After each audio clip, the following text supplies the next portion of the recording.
Waalaikumsalam warahmatullahi wabarakatuh. Bagaimana kabarnya hari ini anak-anak ibu? Baik, sehat, luar biasa. Allahu Akbar. Oke, baiklah. Untuk memulai pelajaran hari ini, alangkah baiknya kita membaca doa terlebih dahulu supaya pembelajaran hari ini lancar dan ilmu yang didapatkan nantinya bermanfaat. Kita membaca basmalah bersama-sama ya. Bismillahirrahmanirrahim. Alhamdulillah, terima kasih. Masih semangat belajarnya? Masih. Sip. Kalau gitu, biar lebih semangat lagi, kita tepuk semangat dulu ya. Oke, yuk 1, 2, 3, tepuk semangat.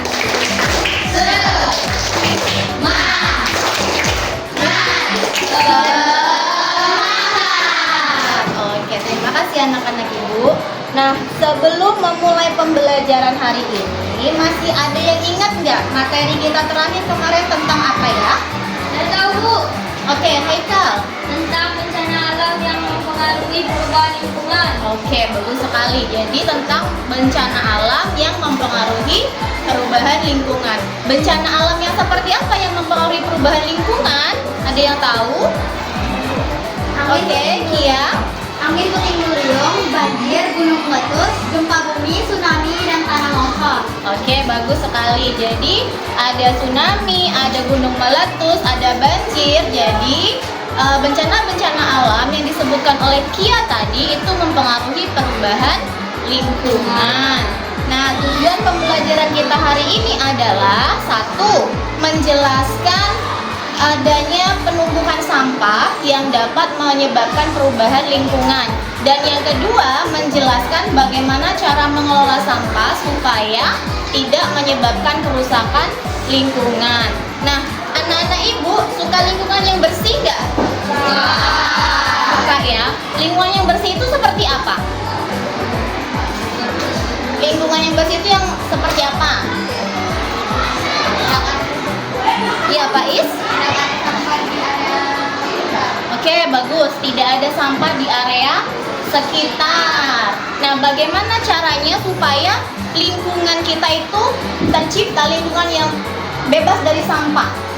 Membersihkan sampah di lingkungan. Membersihkan sampah di lingkungan, terus membuang sampah pada tempatnya. Sampah-sampah itu berasal dari mana? Dari manusia. Dari manusia. Nah, jadi hampir semua kegiatan manusia itu menghasilkan sampah. Nah, sesuai dengan materi kita hari ini, sampah mempengaruhi perubahan lingkungan. Nah, bagaimana kok sampah bisa mempengaruhi perubahan lingkungan? Nah, karena tidak semua sampah itu dapat terurai dengan baik di tanah. Ada beberapa jenis kandungan pada sampah itu yang tidak dapat terurai dengan baik. Contohnya adalah sampah plastik. Nah, kalau kita membiarkan sampah plastik tersebut terlalu lama berada di tanah, maka akan mencemari tanah dan mengurangi kesuburan tanah. Kalau kita biarkan sampah tersebut berada di perairan terlalu lama, maka akan berubah menjadi mikroplastik, dan ketika mengendap di dalam tubuh maka akan menyebabkan penyakit. Nah, ada yang tahu mikroplastik itu apa? Nah, ada di halaman 110 itu ada alur mikroplastik. Alur mikroplastik. Ada yang bisa menjelaskan ke ibu bagaimana alur mikroplastik? Oke, Zia. Sampah plastik di perairan atau kelapaan akan berurai menjadi mikroplastik. Seringkali mikroplastik tidak sengaja dimakan oleh ikan. Jika ikan itu dimakan oleh manusia, mikroplastik tersebut akan mengendap dan membahayakan tubuh manusia. Oke, terima kasih Zia. Jadi, sampah-sampah yang berada di perairan itu lama-kelamaan akan berubah menjadi mikroplastik. Nah, mikroplastik tersebut kalau misalkan tidak sengaja dimakan oleh ikan, kemudian kita makan ikan itu, maka lama-kelamaan akan berbahaya bagi kesehatan tubuh kita. Nah, bagaimana caranya supaya sampah-sampah tersebut tidak mencemari lingkungan? Nah, pertama kita harus tahu dulu, kita harus bisa membedakan dulu apa itu sampah organik dan apa sampah anorganik. Nah, yang pertama itu adalah sampah organik. Apa itu sampah organik? Ada yang tahu? Sampah organik Oke, very good.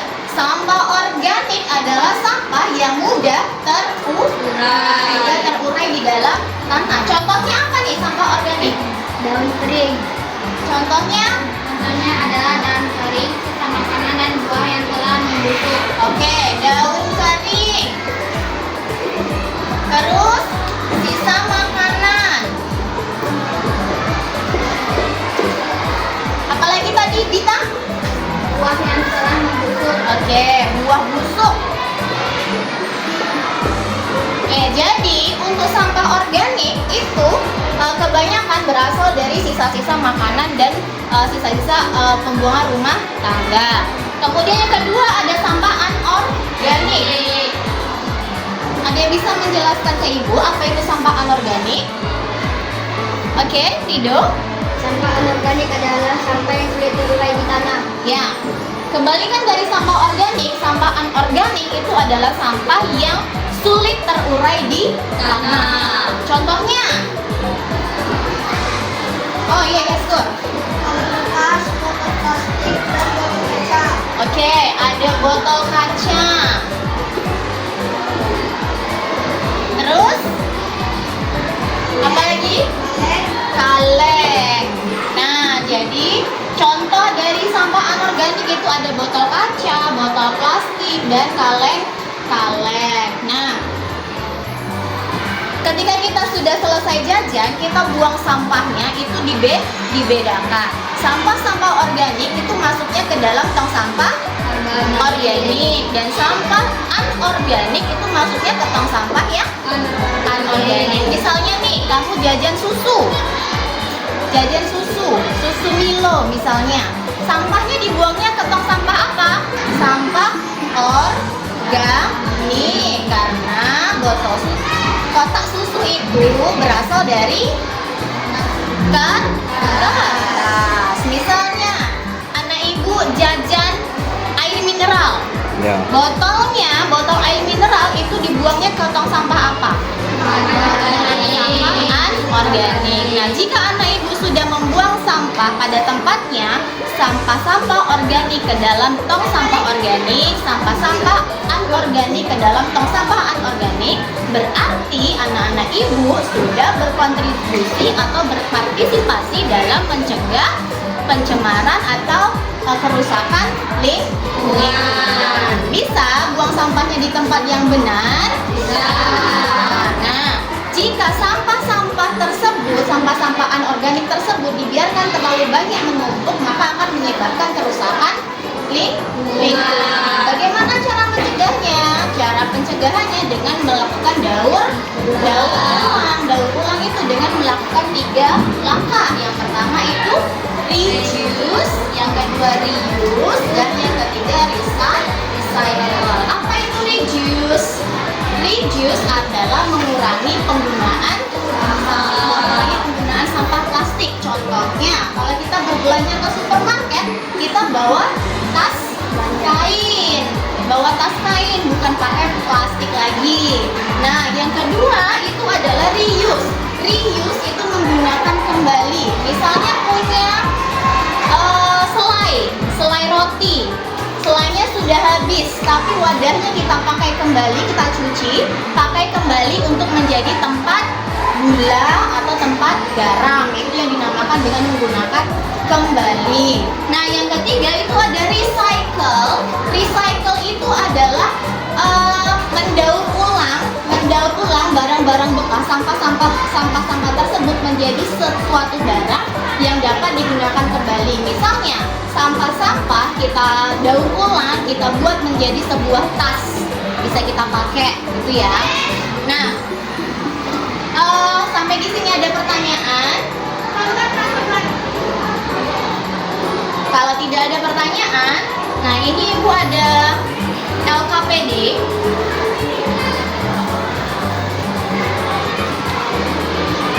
Ada LKPD-nya ini. Nah, anak Ibu bagi menjadi 10 kelompok. Jadi satu kelompok terdiri dari 3 orang atau 2 orang saja. Ini Ibu minta tolong di open ke belakang ya.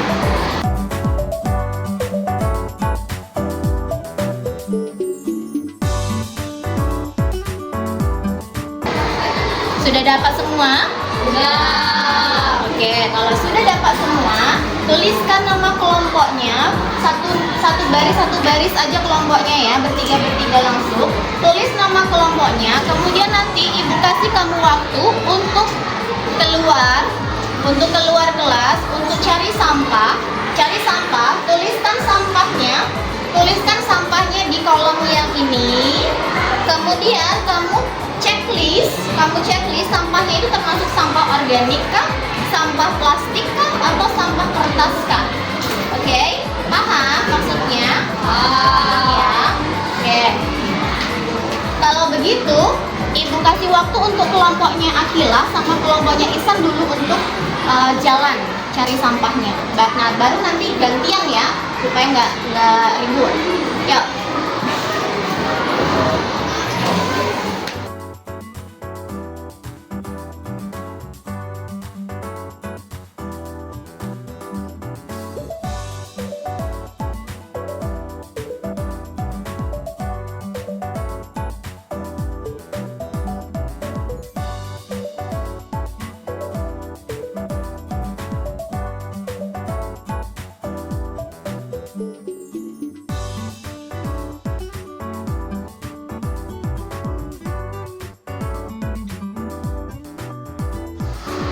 Oke, dah semuanya tadi sudah keluar, sudah cari sampah, sudah dapat sampahnya? Sudah. Sudah. Coba dari kelompoknya Haikal. Haikal kelompoknya tadi nemuin apa? Kaleng. Nemuin kaleng. Oke, kaleng berarti masuk ke sampah apa? Anorganik. Sampah anorganik. Oke, bagus. Kelompoknya Akila nemuin apa? Sisa makanan. Sisa makanan itu masuk ke mana? Oke, sampah organik. Bagus. Kelompoknya Faiz nemuin apa? Kertas sama tisu. Oke, kertas sama tisu masuk ke mana? Sampah organik. Oke, bagus. Kelompoknya Zia nemuin apa? Hah? Bekas pena. Oke, bekas pena. Katanya nanti kalau bekas pena kayak gini berarti dia masuk ke sampah apa? Sampah anorganik. Bagus.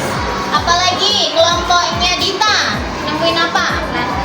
Plastik. Oke, kelompok sampah plastik berarti masuk ke sampah apa? Anorganik. Oke, bagus. Jadi semuanya sudah tahu ya? Bisa bedain ya sampah organik dan sampah anorganik? Bisa. Oke, bagus. Nanti LKPD-nya kalau sudah selesai ditulis semua, dijawab pertanyaan di bawahnya, nanti dikumpulkan ke Ibu ya. Oke. Nah, apa sih yang tadi kita pelajari, tentang apa aja? Yes, good?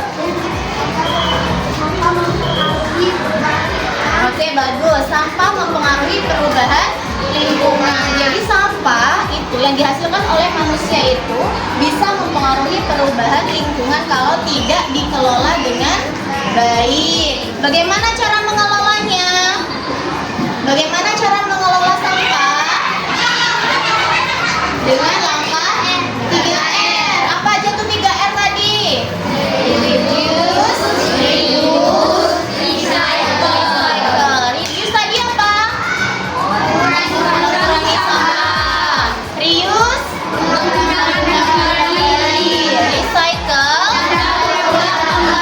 mendaur ulang kembali. Nah, setelah belajar ini, Ibu harap anak-anak Ibu besok kalau jajan jangan sampai salah lagi masukin sampahnya ya. Oke, sampah organik masuk ke tong sampah organik, sampah anorganik masuk ke dalam tong sampah anorganik. Nah, anak Ibu tahu nggak kenapa kita belajar tentang pengelolaan sampah? Nah, kita belajar pengelolaan sampah ini ada hubungannya dengan sekolah Adiwiyata. Nah, apa itu sekolah Adiwiyata? Sekolah Adiwiyata adalah sekolah yang menerapkan hidup peduli lingkungan dan bertujuan untuk menyadarkan warga sekolah dan turut serta bertanggung jawab untuk penyelamatan lingkungan. Nah, program sekolah Adiwiyata ini dilaksanakan berdasarkan 3 prinsip utama. Yang pertama itu adalah edukatif, partisipatif, dan berkelanjutan. Oke, baiklah. Untuk mengakhiri pembelajaran hari ini, marilah kita bersama-sama mengucapkan hamdalah. Alhamdulillahirabbil alamin. Ibu akhiri, wassalamualaikum warahmatullahi wabarakatuh. Waalaikumsalam warahmatullahi wabarakatuh. Baik, jadi materi hari ini itu adalah tentang sampah mempengaruhi perubahan lingkungan. Nah, bagaimana sampah ini dapat mempengaruhi perubahan lingkungan? Karena hampir semua kegiatan manusia ini menghasilkan sampah, dan jika tidak dikelola dengan baik, maka sampah-sampah yang menumpuk tersebut dapat mempengaruhi perubahan lingkungan dan merusak lingkungan. Nah, tujuan mempelajari ini adalah supaya anak-anak mengerti perbedaan sampah organik dan sampah anorganik. Harapannya, sesuai dengan sekolah Adiwiyata, anak-anak dapat mengimplementasikan membuang sampah pada tempat yang benar, yaitu sampah organik pada tempat sampah organik dan sampah-sampah anorganik pada tempat sampah anorganik.